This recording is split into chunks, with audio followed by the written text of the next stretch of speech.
next speaker I'd like to call upon Hushaw. She is talking. She's giving a speech from the Advanced Communication Manual, Project 5, Bringing History to Life. And she will be talking none other than Sam Walton from our very own Arkansas.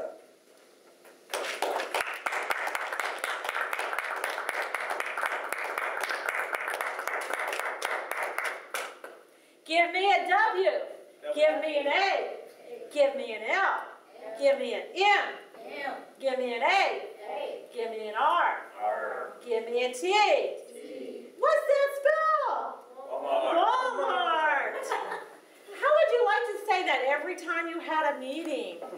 Or when you went to meet your associates in a store? That's something that Sam Walton did. That's something that we still do today. We just did one today at our store meeting. And he likes to try to get us excited and get out there and help them customers and make that money. Samuel Morse Walton, son of Thomas Gibson Walton and Nancy Lee. He was born in Kingfish, Ohio in 1918. He lived there till he was 5 years old. His parents kind of moved around a little bit, but by the time he was 5 years old to start school, they moved to Springfield, Missouri. I'm from Missouri, so I know exactly where that is. Only about 30 miles from Branson, one of my favorite towns. And they stayed there for a while. When it was time to go to high school, he moved up to Columbia, Missouri, which that's a little bit further up, which that is my old stomping grounds. I only lived about 32 miles north of that. And I always heard something about Waltons, these famous people named Waltons having, big farms and stuff in that area. But I really didn't know them then. I heard the name Walmart. Well, of course, I decided to try to get in that field, so I've been with them for a while. But in 1932, Sam and some of his fellow Boy Scouts had a competition to see who could finish their Eagle Scout first. So in 1932, he finished first, and he was only at the age of 13 years old. That was quite an accomplishment. And he continued doing his career in college at Columbia, Missouri also. And in 1936, all of his members of his groups and everything said he was the most versatile boy around. He was in all kinds of different organizations, and in probably every organization he was an officer of some sort. He played basketball, football, he did all kinds of stuff. Football was kind of one of his passions. Some of the things that he did to help himself out, because he helped pay for his way through college. They had milk cows. His mother got all the milk ready. He delivered it after school, and he sold it for 10 cents a gallon. Can you imagine paying 10 cents a gallon for milk now? Wouldn't that be great? He sold magazine subscriptions. He had 5 paper routes. Don't you think his arm was getting a little tired doing the paper routes? And he started at the age of 7 and continued all the way through college doing those newspapers. He even raised rabbits and pigeons to help pay for his college, which he took care of himself. And did you know he made time every Sunday? He took time out and went to Sunday school and church. With a busy person like that, he still took that time. After college, he graduated in 1940. 2 or 3 days after he got out of college, he got a job. And guess where he went to work at? He went to work for J.C. Penney's. And he was a management trainee and made $75 a month. Boy, that doesn't sound like a lot of money, but back then I'm sure it was.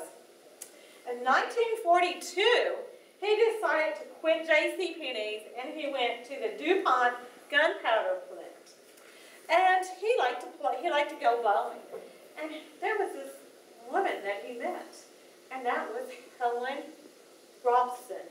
And they became good friends. And so in 1943, they got married on Valentine's Day. Sam and Helen had 4 kids. One's name was Samuel Robertson Robb. He was born in 1944. John Thompson, he was born in 1946 and died in 2005. James Carr, go by Jim, 1948. And Alice Louise in 1949. And Sam was also in the military, and he was a captain. After he got out of the military, he wanted to start doing retail again. So, with the help of Helen's parents, they helped finance, and he bought a Ben Franklin franchise and started his first store in Newport, Arkansas, which everybody knows where Newport is, kind of going up north, west, south. That's where he got his start. His wife, Helen, had a BS degree in finance. And, of course, Sam, had his in economics. Well, Sam kind of needed help after a while. He had 15 stores, and he got kind of tired because they wouldn't listen to him. He wanted to start putting stores in small towns. And so he decided he would venture out on his own. So in 1962, he started his first Walmart in Rogers, Arkansas. And his brother, James, which they called Bud, kind of helped him get it financed, and he ended up being his financial director. And I had a chance to meet both of them, so that was really neat.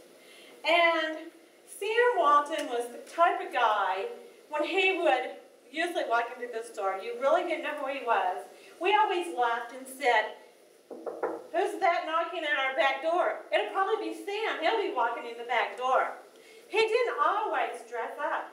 Most of the time he wore bib overalls, had a Walmart baseball cap on, drove his '74 Ford red and white pickup, and he had cages in the back so he could have for his dogs when he went bird hunting. And of course, the dog's name was Old Roy. That's where we got the name Old Roy for the dog food. And as he continued on, he was always wanting to do more and more.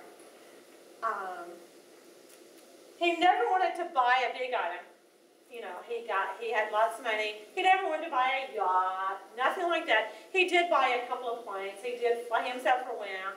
But then again, whenever they would go to market, the managers and everything, instead of, going to these luxury hotels, they kind of stayed in the smaller ones. And they shared rooms. At one time, there were 8 of them sharing one room together because Sam just hated to, put out that money.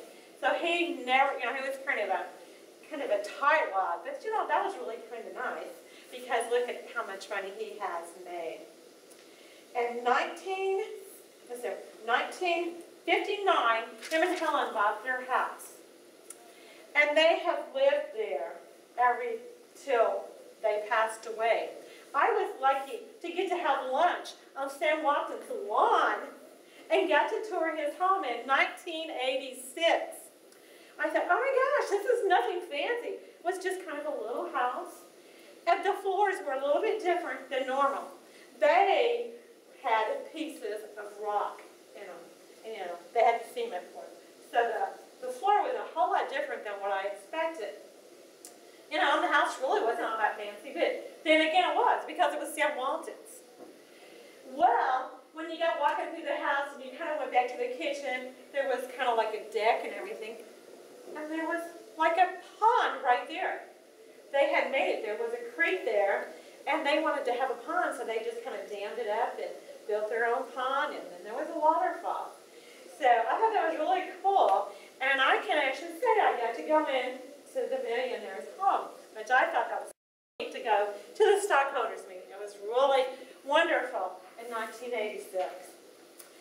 Well, in 1976, Walmart shares was 126 million.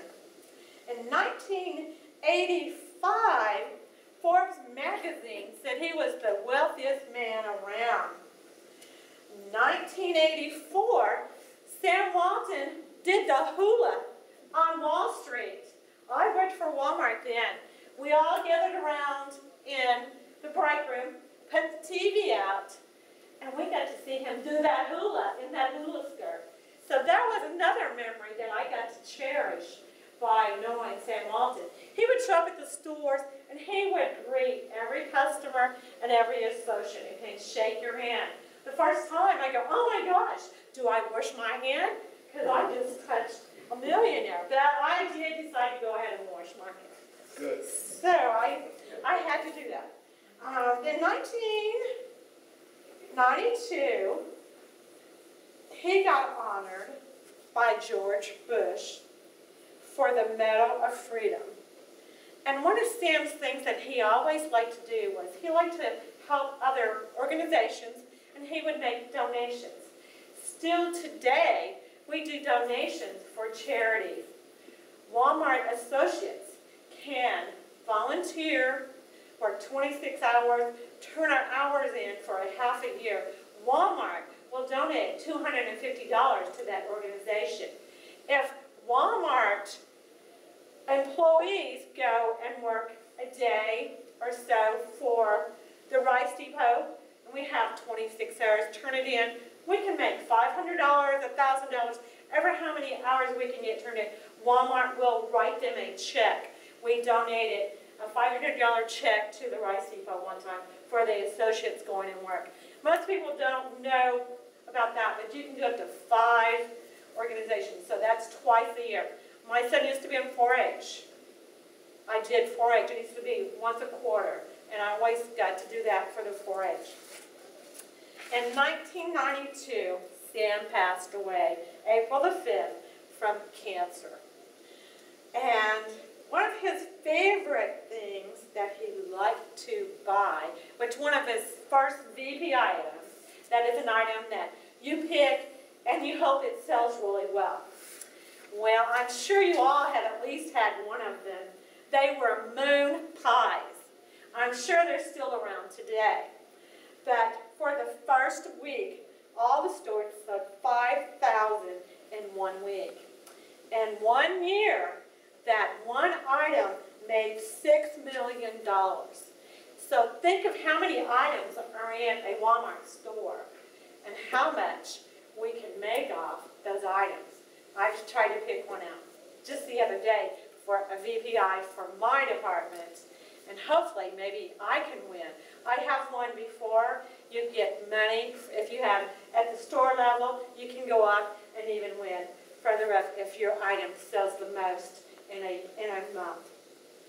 So one of his little quotes is, believe in your ideals and stick to your guns. So that's something you can remember about Sam Walton.